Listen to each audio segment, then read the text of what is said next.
সকল ধরনের সবজি রাখা হয়েছে। এরপরে যদি আমরা একটু দেখাতে চাই ফ্রুট এরিয়াটা,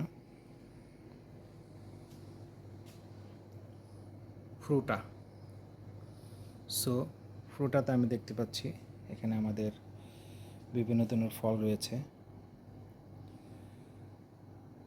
আমরা যদি আর একটু কাছে গিয়ে দেখাই তাহলে এখানেও আমরা দেখতে পাবো অনেকগুলো ফ্রুট এখানেও রয়েছে। যেহেতু একটা জায়গায় জায়গা হচ্ছে না, সো আমরা দুইটা রো ইউজ করেছি ফ্রুট এরিয়ার জন্য। পর্তুগিজরা ফ্রেশ ফুড খেতে খুব পছন্দ করে।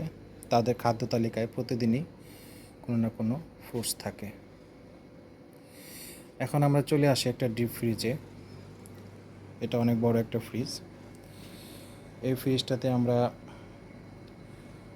বিভিন্ন ধরনের ফ্রোজেন আইটেম রেখেছি। সেখানে পিৎজা থেকে শুরু করে ভেজি, ফিশ, মিট, আইস, বিভিন্ন আইটেম রয়েছে এখানে। এটা হচ্ছে ice cream fridge. Ice cream stock almost শেষ, আবার আমাদের নতুন অর্ডার করা লাগবে।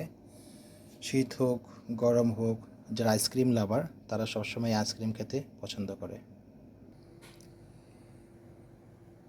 এই সেলফটাতে দেখতে পাচ্ছি আমরা বিভিন্ন ধরনের ব্র্যান্ডের, নন ব্র্যান্ডের চিপস রয়েছে। চিপস লাভারদের জন্য একটা ভালো জায়গা। এখানে সব ধরনের চিপসে মোটামুটি পাওয়া যাচ্ছে। ধন্যবাদ আমার সাথে থাকার জন্য। Thank you so much.